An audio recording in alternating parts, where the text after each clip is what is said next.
Thanks for joining Miniatures by Princess.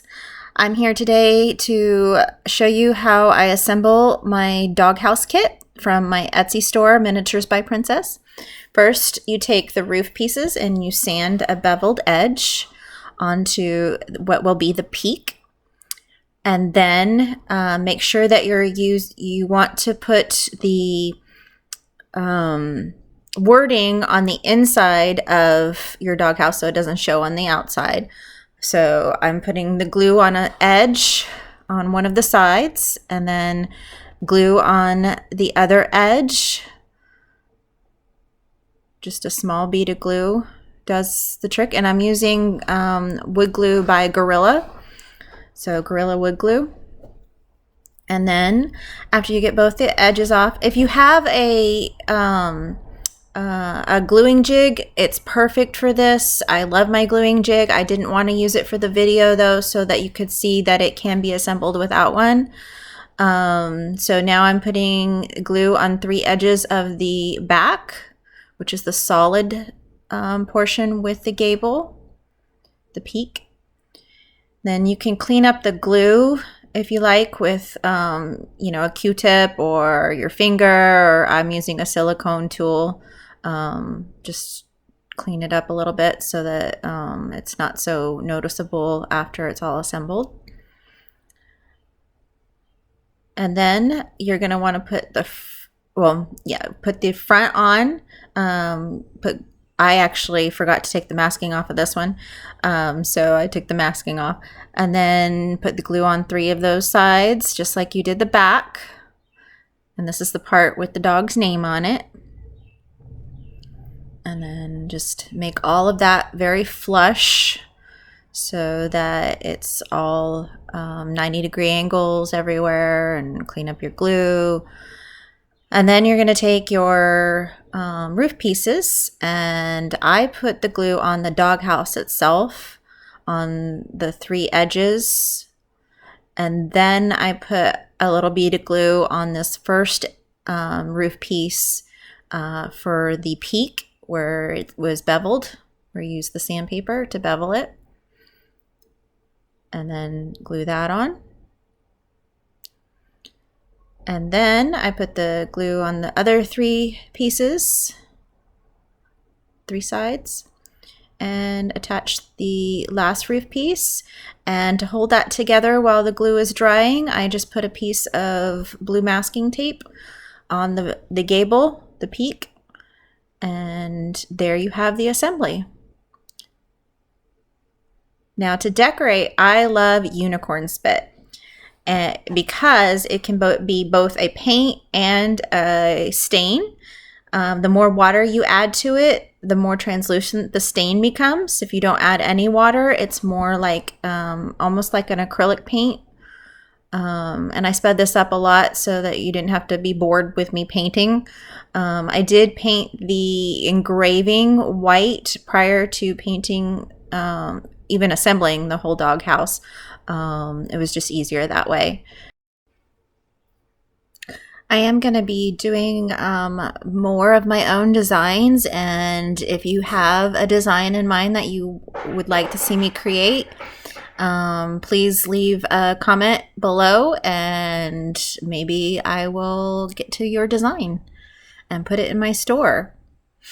I absolutely love doing personalized products because there's not that many miniaturists that do things that are personalized. You can commission things, but having a laser really opened up the personalization market for me.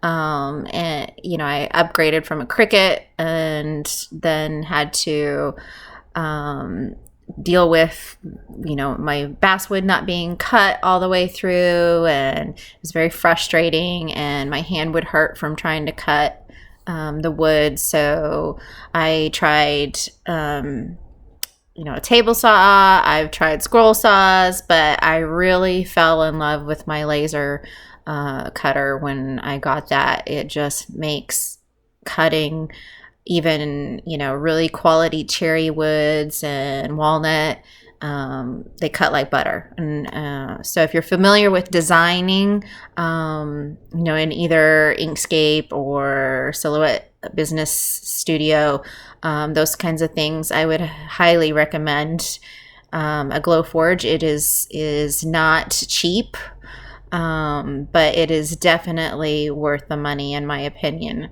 And I have just been creating and creating ever since. So here I am just finishing up the painting. Now we're moving on to the decorating. I let this dry for several hours, and then I am using shingles from my dollhouse that I had left over.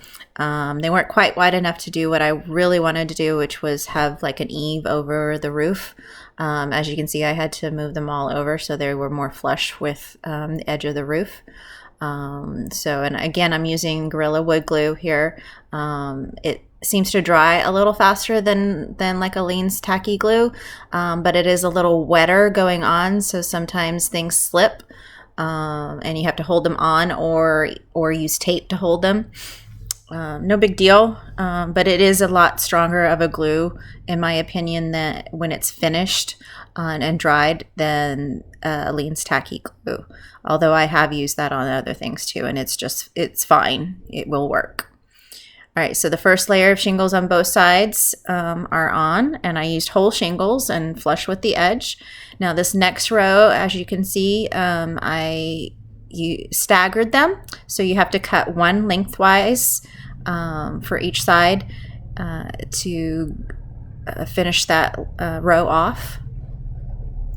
And not hard. The little cutter that I'm using, you can buy that at either like Micromark or I have seen them at Home Depot in the hobby section. They're about anywhere from $25 to $35 depending on where you are. And I'm doing the second side now of the second layer of shingles, and there will be one more layer for that last and final layer at the top. It's more decorative than anything else. I cut the shingles in half the other way, crosswise instead of lengthwise, and that makes them half the length and gives it that finished look at the top. And you'll need approximately 4 cut in half like that to do that. And when the tool doesn't always cut all the way through, but it scores it really well, so they just break in half once you scored them. Here they are going on. And as always, just message me if you have any questions, or you can purchase on my Etsy store at Miniatures by Princess. And thanks for watching.